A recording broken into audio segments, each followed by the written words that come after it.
So the crankshaft locking pin was fairly easy to install.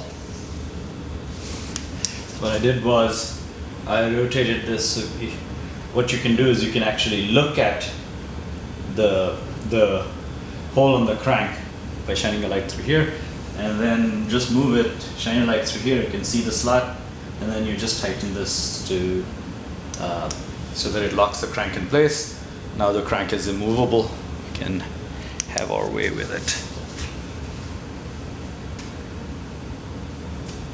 Now the second thing they tell you to do is to mark the position of the flywheel with respect to the engine. Now this might be a bit of a trick.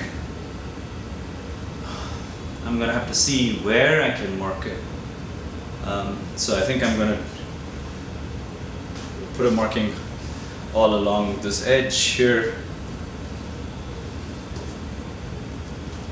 I assume this whole thing comes off. Has to. And then mark it here. I'll put 2 marks.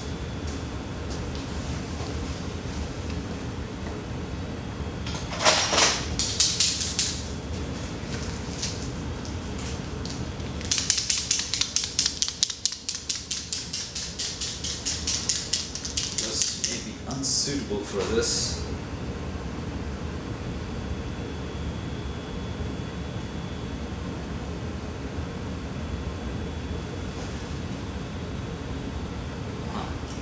This is actually a bit of a trick.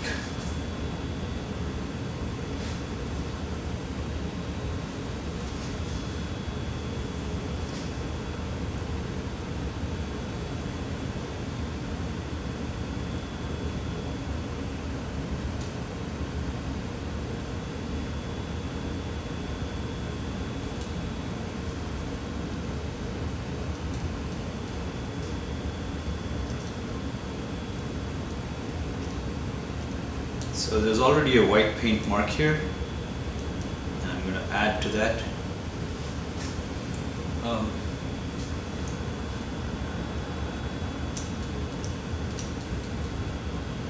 No, this is not working here. I don't see how I can do this.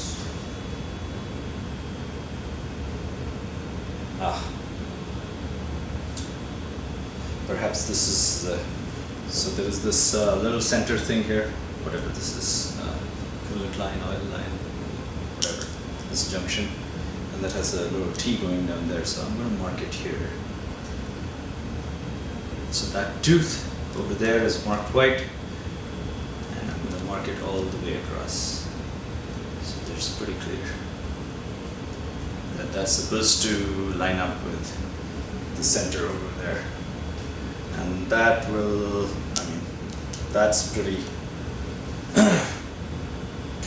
obvious what that thing got to be.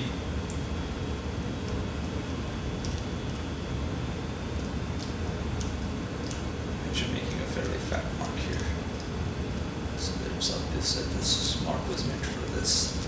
There's a tooth, and the tooth lines up. I think we're good here.